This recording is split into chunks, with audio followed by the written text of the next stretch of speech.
are cordially invited to celebrate the birth of P. Diddy. Will, you sat part of the family now. That was so incomprehensible. You know, it was just so, it's hard to understand the level of human. How did we go from Will Smith hyping up Diddy's wild, star-studded parties to now cutting all ties and even facing him down in court? What changed? And why is Will now drawing such a hard line against someone he once called a friend?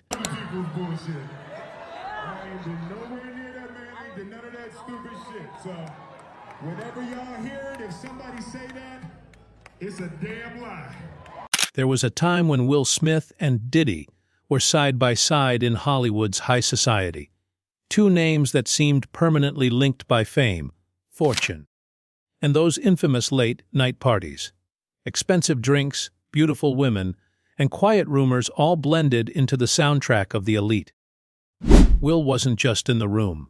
He was toasting, laughing, even bringing his son along, standing next to Diddy like a brother. But fast forward to today, and they're facing off in a federal courtroom. Will is no longer raising a glass. He's raising his voice, delivering testimony that's pulling Diddy further into legal hot water. Let me tell you, this isn't just a celebrity fallout. This is something deeper, a moment of reckoning. What's unfolding now shines a harsh light on years of alleged manipulation and intimidation, on victims and families who've stayed silent far too long. So the question is, can a man like Diddy, once one of the most powerful figures in the industry, survive the truth closing in? Or will he be brought down by the very man he once called his closest ally? On a tense May Day, a federal courtroom in New York became the epicenter of global attention as Will Smith, the Oscar-winning movie star, took the witness stand to confront Sean Diddy Combs. Here, Smith's testimony wasn't just an accusation. It was a nuclear bomb exposing Hollywood's darkest secrets, where power, money, and manipulation have concealed heinous crimes for years. I lived in fear every single day. Now, I'm here not just for myself, but for my son, for my family, and for everyone Diddy has hurt. As Will Smith took the stand, the courtroom fell silent. You could feel the weight of the moment. With calm but unmistakable resolve, Smith began walking the court through his long, complicated history with Sean Diddy Combs, a relationship that began in the 1990s when both men were young, hungry, and climbing the ladder of fame. "We were friends," Smith said quietly, his voice carrying a hint of something deeper, maybe regret. "I respected his talent, his confidence, the way he built his brand." Those words struck a chord. For many in the room, and those watching from a distance, it raised a painful question. How did a bond built on mutual respect and shared success unravel into a federal courtroom standoff? Smith says the turning point was what looked, on the surface, like innocent invitations. Exclusive parties hosted by Diddy in LA, Miami, and New York. Back then, they seemed like the usual celebrity affairs, high-end, high-energy, full of Hollywood's elite. But according to Smith's testimony, those gatherings took a dark turn. "At first, I thought it was just the typical Hollywood scene. Famous faces, expensive wine, loud music," he recalled. "But then things started to feel wrong. Some rooms you could walk into, but not walk out of so easily. There were people watching, cameras everywhere." It was during this part of his testimony that Smith introduced his first piece of evidence, a 2015 email sent from an account linked to Diddy. The FBI later verified it as authentic. The message was cryptic and troubling. One line read, "Will, this is the last chance I'm giving you for us to connect. Don't let things get complicated." Smith told the court that after attending a few of these events, he began to pull away, turning down future invitations. He thought that would be the end of it. But then came another email. This one anonymous. No message, just a video clip. The footage showed Smith in a compromising situation, something he had no memory of. He says he was drugged at the time and completely unaware that cameras had been rolling. "That's how they trap you," Smith said. "That's how the nightmare begins." He believes the video was taken at one of Diddy's birthday parties, an event promoted as a networking mixer for Hollywood insiders. But when he arrived, Smith says he knew something was off. A sprawling mansion, black SUVs lined up outside, tight security, phones confiscated at the door.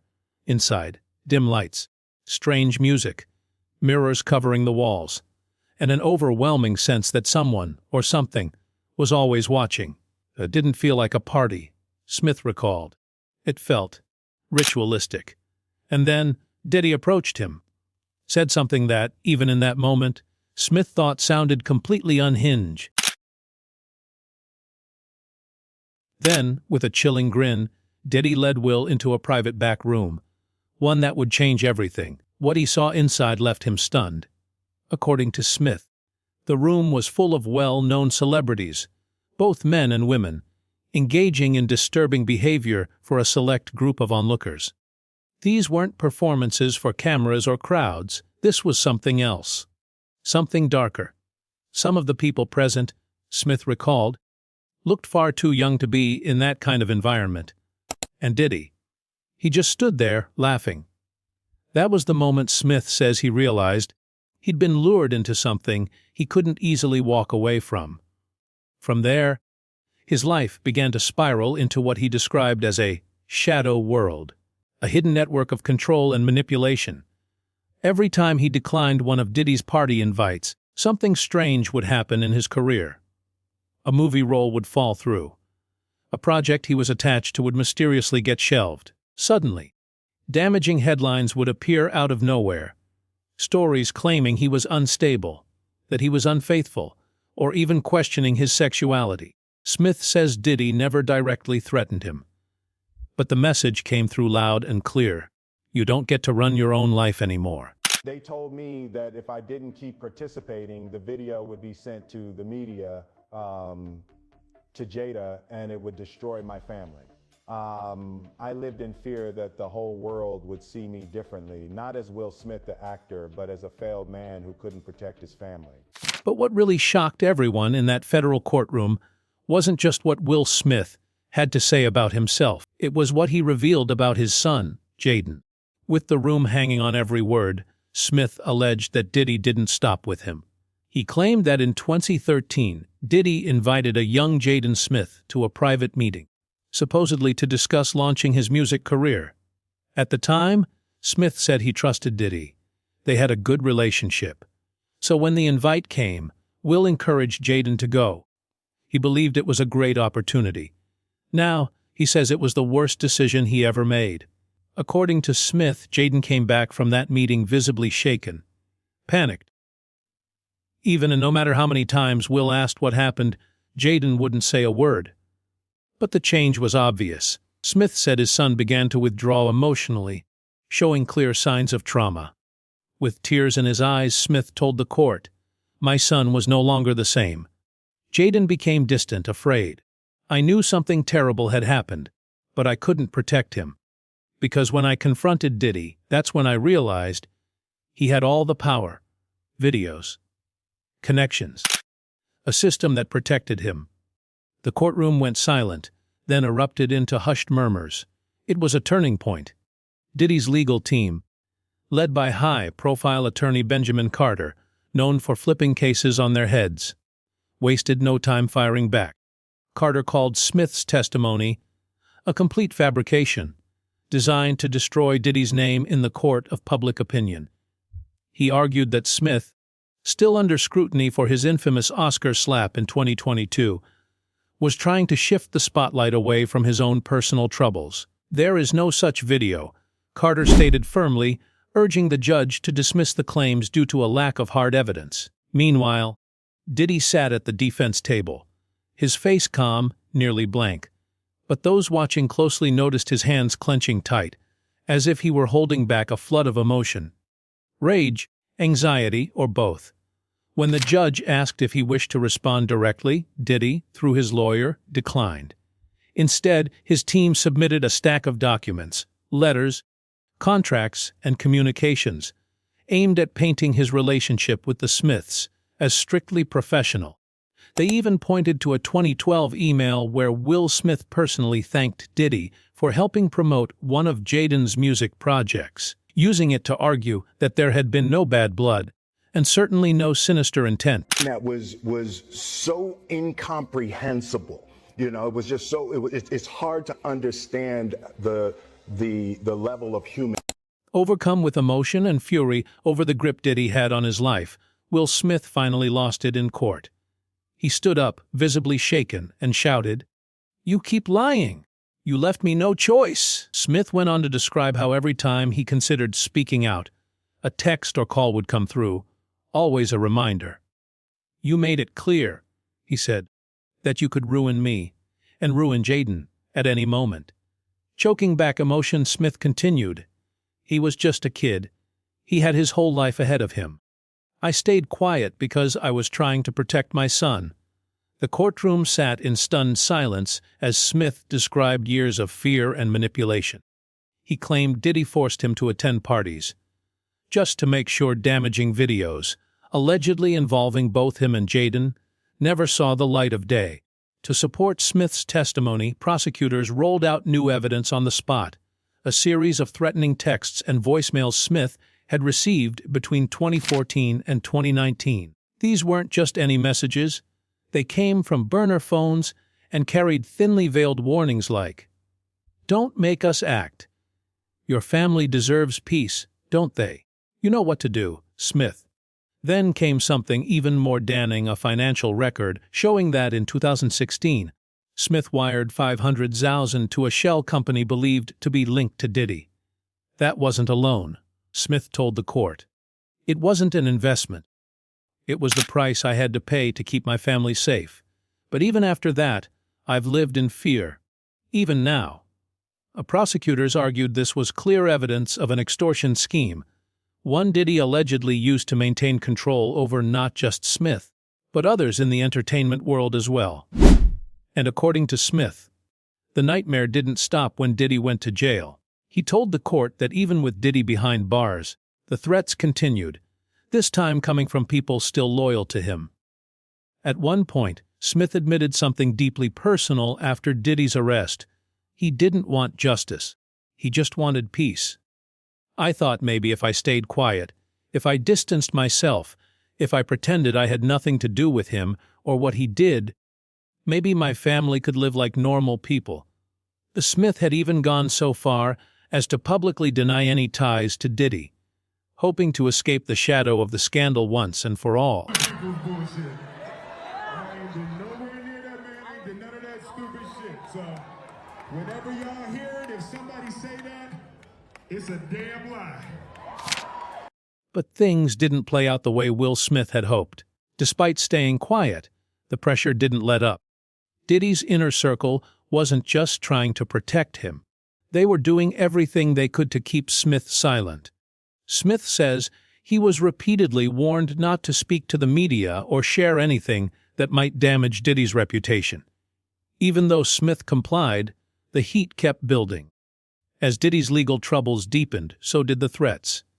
According to Smith, Diddy's team adopted a scorched earth mentality. "If we go down, we're taking everyone with us." Smith claimed they made it clear. If they couldn't protect Diddy, they'd make sure to drag down everyone connected to him, including Smith and even his son Jaden. At that point, Diddy's lead attorney, Benjamin Carter, fired back. He accused Smith of making the whole thing up, suggesting that this was nothing more than personal revenge, an attempt to settle old scores. He even questioned whether the emails and texts submitted as evidence were real. But Smith's lawyer, Olivia Harper, didn't back down. She rose immediately and pushed back hard. She argued that the absence of video evidence didn't weaken the case, especially when someone like Diddy, with power and resources, knows exactly how to cover his tracks. Harper urged the court to focus on the money trail, specifically the $500,000 Smith wired to a company allegedly tied to Diddy. That payment wasn't random, she told the court. It's proof of extortion. Harper went on to say that Smith had nothing to gain and everything to lose by speaking out. Why would he risk his career, his name, his entire legacy, unless it was the truth? She then looked directly at the jury and said, "Will Smith has lost it all, his reputation, his peace of mind, and even his sleep, because of what Diddy did to him and his family." The courtroom fell silent. In the front row, Jada Pinkett Smith sat beside her husband. She couldn't hold back tears as Will spoke about their son, Jaden. Reporters noted how she repeatedly gripped the hand of someone next to her, clearly overwhelmed. Then, just as the trial reached a pivotal moment, Will Smith dropped a bombshell new evidence that left Diddy's legal team stunned. It was a secretly recorded audio file from 2018, captured by one of Smith's former assistants. On the tape, Diddy's voice, threatening Will Smith over the phone. You know what I'm capable of. Don't force me to expose everything. You want Jada and the kids to live in peace, don't you? Then behave. The audio recording, verified by FBI audio experts as Diddy's voice, landed like a bombshell in the courtroom. It completely undermined the defense's claim that there was no evidence of threats. But that wasn't all. Smith also revealed that after Diddy's arrest in 2024, his family started receiving a wave of anonymous phone calls. The message was clear: stay quiet or face the consequences. One email, sent from an untraceable account, warned Smith that if he dared speak to the press, those videos would be plastered all over the news. Smith's attorney, Olivia Harper, laid out a series of text messages sent to both Will and Jada Smith, messages filled with threats, all from disposable burner phones. "This isn't just one person acting alone," Harper told the court. "This is a machine, a system built to protect Diddy and silence anyone who might expose him." Diddy's legal team tried to fight back.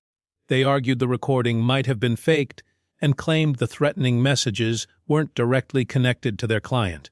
But then, prosecutors dropped another bomb, an FBI report detailing financial transactions between one of Diddy's companies and several of the individuals believed to be behind those very threats.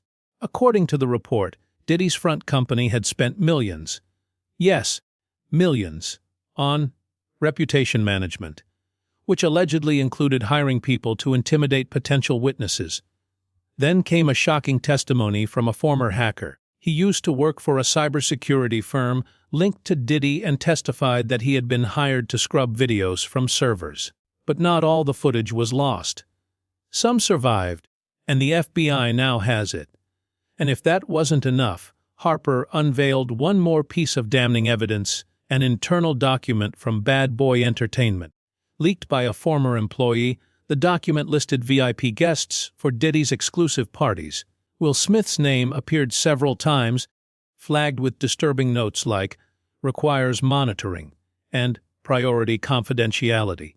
While the document didn't directly prove criminal wrongdoing, it added weight to Smith's claim he had been watched, manipulated, and silenced for years.